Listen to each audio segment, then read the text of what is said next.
સો અત્યારે છું આપણા આણંદના વૃદ્ધાશ્રમ અને આપણે બધા જાણો છો કે આપણે વિદ્યાનગરની અંદર આપણે હોસ્ટેલ શરૂ કરવા જઈ રહ્યા છે, જેને એડમિશન શરૂ થઈ ગયા છે. લગભગ 250 જેટલા એડમિશન થઈ ગયા છે અને એક યુવા આપણી સાથે છે. શું નામ તારું બેટા? ગૌર વિશ્વમ કૌશિકભાઈ.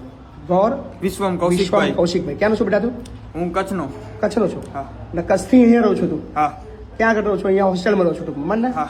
કોઈ હોસ્ટેલનું નામ લેવું નહીં આપણે. હા. હોસ્ટેલમાં રહું છું. કેટલી ભાડું છે ત્યારું? 3500. 500 રૂપિયા. 3500 રૂપિયા ખાલી રહેવાના. રહેવાના. હા. અને બહુ ક્વોલિટી મને વાત નથી કરવી કેવી છે એટલે હા. બરાબર છોડ દે. હા. અને જમવાનું બેટા જમવાનું બારે. કેટલા પૈસા? રોજના 60 રૂપિયા. 2 ટાઈમ? એક ટાઈમ. એક ટાઈમ. હા. ચા નાસ્તો ચા નાસ્તો કે કાંઈ નહીં કરતા. કેમ નહીં કરતો? એમાં આખો દિવસ કોલેજમાં હોય ને એટલે. પૈસા લીધે નહીં કરતો? ના ના જોવા જઈએ તો પોસાયું નહીં કે પોસાયું નહીં. હા. સો છોકરો કચ્છથી આવ્યો છે અને વિદ્યાનગરની અંદર રહે છે અને 3500 રૂપિયા એનું રૂમ ભાડું છે.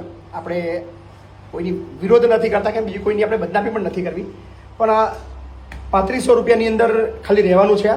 જમવાનું એ 60 રૂપિયા એક ટાઈમને આપે છે અને એક જ ટાઈમ જમે છે આખા દિવસની અંદર. 24 કલાકમાં એક જ ટાઈમ જમે. એક જ time. છેલ્લા કેટલા ટાઈમથી આવી જિંદગી છે? છેલ્લા 6 મહિના. 6 મહિનાથી. સો વિદ્યાનગરની અંદર પોતાનું સપનું પૂરું કરવા માટે આ પરિસ્થિતિના આવા હજારો યુવાનો સામનો કરે છે.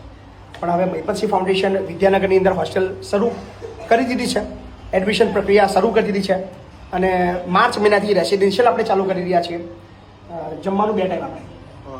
ઓકે. બરાબર? 3 ટાઈમ જમવાનું અને સવારમાં ચા નાસ્તો, બપોર 2 ટાઈમ જમવાનું. એ સિવાય ભૂખ લાગે જમી લેવાનું. હા. અને એનાથી વિશેષ તને મસ્ત વસ્તુ કહું તો આખો દિવસ તો કોલેજ છું, હા. તાર જતી વખતે ટિફિન ભરી લેવાનું હા. અને ત્યાં જમવાનું. ઓકે. હા. આપણે ત્યાં ફક્ત જમવાનું તો આપીશું, પણ એની સાથે જો વિદ્યાર્થીને આખો દિવસની સ્કૂલ કોલેજ હોય તો આપણે એને ટિફિન પણ ભરી આપીશું ને ત્યાં જમશે.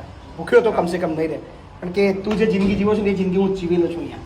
અચ્છા. મને ખબર છે કે કઈ પરિસ્થિતિમાં આપણે જીવતા હોય છે, હા. પણ ઓલવેઝ એડમિશન ચાલુ છે. 600 એડમિશન લેવાના છે. 250 એડમિશન થઈ ગયા છે. આપણું એડમિશન પ્રક્રિયા માટે રૂબરૂ તમારે આવવાનું છે સંકેત બાકરો રોડ, ધરતીનો છેડો 3, વૃદ્ધાશ્રમ, મહિપતસિંહ ફાઉન્ડેશન. સો આવો, એડમિશન ચાલુ થઈ ગયા છે. Thank you. બહુ બધી શુભેચ્છાઓ. ઓકે. Thank you. હવે મજા કરવાની છે મસ્ત. બરાબર ને? તારું પણ નોંધવામાં આવ્યો છું. ઓકે. ચાલો. Thank you sir. Thank you. Okay.